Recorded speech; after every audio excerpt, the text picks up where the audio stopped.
Hey everybody, my name is Matthew Sambanis. I'm a certified public accountant. My firm is based in Long Island, New York. And in today's video, which is a follow-up video to my last video about the student loan debt crisis, we're going to talk more about it. In particular, a few bullet points that I left off in the last video that I kind of realized after the fact that I probably shouldn't have.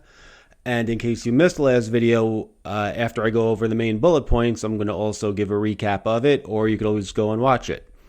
So, long story short, is about half the student loans, people that are supposed to be repaying their student loans have started to repay it. It's almost a joke saying it. I'm sorry. It's terrible to even say that it's a joke. But what a joke. Pay your bills, right? I understand, listen, if you have a college degree, you should be able to make enough money to pay your bills. And if you don't, then you know what? You're probably rightfully so not repaying your student loans. I mean that with that all due respect. So anyway, student loans are being forgiven, which equals more inflation. Basically, when the government forgives student loans, it's money it's not getting back, and that means that's money that's going to continue to go into the economy. You know, basically, if you lend your friend money, and he's paying you back a loan every month, that's your asset. If you tell him don't worry about it, then he's going to take that money and he's going to go spend it on whatever other goods and services. Those goods and services then go up higher in price due to supply and demand, basic economics 101. So basically, the government has caused a huge amount of inflation, so has the Federal Reserve, and they're going to continue to do so. But the forgiving of student loans and people not having to repay their student loans has been a massive contributor to it, in my opinion. So about half the people are now repaying. The issue is the minute we told people once COVID hit not to repay their student loans, what happened? They didn't save that money. They didn't invest that money. They turned around and started spending it on Amazon, on Netflix, on other goods and services. And we know that because the prices of everything literally doubled and tripled from 2020 to 2024, if not more. So people adjusted their budgets, which I don't want to call it budgets, but they budget, how they spend their money every month. And now they're being told to repay it. They're not. They don't have the money for it. It's being spent on their car insurance. It's being spent on their new, more expensive car. It's being spent on food, right? Inflation, the cost of food has gone up through the roof. So basically, people adjusted their budgets and they now no longer have that money. So after the moratorium, people, were told not to account for their loans, and now they're not going to. And basically, we have inflation, and we have, half the people who have student loans who can't repay their debts or aren't going to or are striking out on it. And people hope, I think, that their loans will be forgiven. And, it creates a moral hazard that, basically you're an idiot if you do repay them because nothing will happen to you, right? The government's not going to come after you. They're not going to file liens against you. They're not going to file judgments against you. They're not going to garnish your pay. They're not even going to affect your credit anymore. So if there's no consequences of not paying your student loans back, then why would you do it other than hope out, that eventually it gets forgiven? And Joe Biden, by the way, wrongfully, immorally, and disgustingly promised and told people that their student loans would be forgiven. And, again, I don't even know how that guy's president. I'm sorry, I don't want to slam him. I think every president that we've had since I've been an adult has just gotten worse and worse and worse. And Joe Biden is no exception to them. And yeah, people want something for free. And, if you told me that I was going to have $20,000 of debt forgiven, I guess I'd probably like you too. Except for the problem, the Supreme Court thankfully and rightfully shot him down. So the issue too here is that the longer the loans don't get repaid, the more the interest accrues on them, the bigger and bigger the debt bubble becomes. And then the bigger the debt problem, it's going to create a catastrophe at some point, and then maybe something will be done, and maybe they will be forgiven. So that could also be the idea of kicking the can down the curb. I don't think it's a great idea. But basically, the larger it gets, the larger the urge to forgive them. And I also think that as more and more people find out that their friends and their buddies aren't repaying their student loans, they're not going to repay them. They're going to join the crowd, and then, they're going to just say, hey, I have that extra money for X, Y, and Z, which, again, most student loans are a couple $100s a month. I understand that's a lot of money to some people, but again, if you went to college, you have a college degree, you should, in theory, be able to pay for it. And if you don't, then frankly, like I said, go get your money back. I agree with you. If you went and got I'm not going to slam any particular programs out there or degrees, but if you're not earning a living, you should have just gone to trade school and done something that actually contributes to society and provides you a living. And another moral hazard that's also happened is that, colleges are now raising the cost of tuition more, viciously and fastly than they have ever before. And why? Because they know that student loans, this is going to be a problem. They can get away with it. And at some point, the can's going to be kicked down the curb, and then eventually can't be kicked down the curb, and something will happen. People are going to look for bailouts. They're going to get bailouts. But at some point, if that bailout comes, I don't think that we're going to get more bailouts. It's going to be a once and for all. Hey, these are the people who got lucky. These are the people who got unlucky. These are the people who were dumb to repay their college loans, like me. And guess what? Too bad. And, the other thing I read a lot of, by the way, is that there was all sorts of errors. There were all sorts of issues with, the lenders getting set up to start to receive payment again. And I didn't believe it. I said, how? Listen, if I waited for 3 years for somebody to pay me a loan because the government said I couldn't get paid, I'd be ready like that to get paid. As a matter of fact, when somebody owes me money and they call me and they say, hey, I have money for you, I say, hey, cash, check, credit card, Venmo, Zelle, Bitcoin, gold, silver, I'll take it.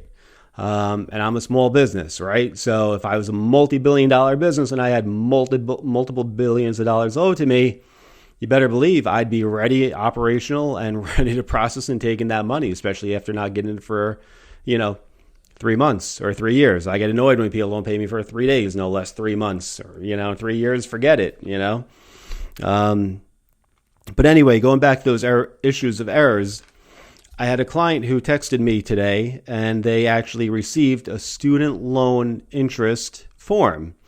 So this is a tax form. It shows, hey, you paid student loan interest of X, Y, and Z, and now it's a deduction on your tax return. And she didn't pay her student loans. She's never paid her student loans, and she's never going to pay her student loans. But the issue is now that, she received this student loan interest deduction form, showing that she paid it for about $1,800, and that's going to help her get back about additional $600-700. So yeah, I believe the errors now. So with that being said, these are the bullet points I want to touch on that I would have liked to have touched on in my last video. And now to kind of go back through the massive student loan debt strike, if you want to call it that, or the fact that people just don't want to pay or don't know to pay or don't know how to pay. A lot of what I'm going to go through now is covered in the last video, so let's rock and roll. Student loan forgiveness advocates rally outside of the U.S. Supreme Court building in Washington, D.C. after the nation's high court strike down Joe Biden's president program, June 30th, 2023. What's mind-blowing to me? You took out a loan, pay it back. How are you going to go protest and advocate the forgiveness of debt? Be a responsible adult. Grab your pants, grab your belt, grab your shoelaces, whatever you want to call it, and pay your bills. And, I don't even know what to say beyond that. It's just absolutely ridiculous. So anyway, the Supreme Court in June blocked President Joe Biden's plan to cancel up to $20,000 in student debt per borrower. Again, the reason the cost of going to college is so high is because the government got involved with it by guaranteeing these student loans. Student loan debt now exceeds $1.7 trillion, more than credit card debt and auto loan debt or auto loan debt. The average loan balance at graduation has tripled since 1990 to $30,000 from $10,000. And that is the cost of college going up. That's inflation. That's 40% of the money supply that's been printed in the last 3 years. And, again, here goes faced with the impossible choice of feeding their kids, keeping a roof over their head, or throwing an average of $400 a month into the Department of Education's incinerator. And I do agree with that. It is an incinerator. Borrowers are rightly choosing to keep themselves and their families financially afloat, according to Astra Taylor, co-founder of the Debt Collective, a union for debtors. You can't make this up. You can't even make this up. Anyway, if you can't repay it, there's what's called the income-based repayment plan. There's a deferment, or frankly, you just went to school and didn't get a good college degree, or get a degree in something that actually contributes to society. And I know I said that before. I'm sorry if I'm being vicious. It's been a long week. But anyway, Persis Yu, Deputy Executive Director of the Student Borrower Protection Center. Neither the borrowers nor the student loan system were prepared to resume repayment. I touched on this before. I mean, what a joke. A lot of these companies are private. A lot of them are publicly traded. What a joke. Meanwhile, others may be taking advantage of the Biden administration's 12-month ramp up to repayment, during which they're shielded from the worst consequences of falling behind, experts say. So even though student loans repayments did start, you have a year to actually start to repay it before it affects your credit and collection activities start. But interest is accruing. So again, I urge you and I implore you and I strongly suggest that you start to repay your student loans. But if you don't want to, then don't. What do I know? Excuse me.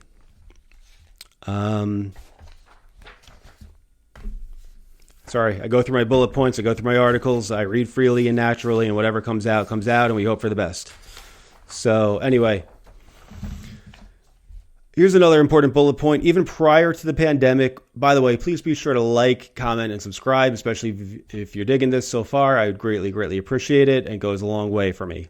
Even prior to the pandemic, when the U.S. economy was in one of the healthiest periods in history, which is, it wasn't, the economy is a debt economy. People are just going more and more into debt.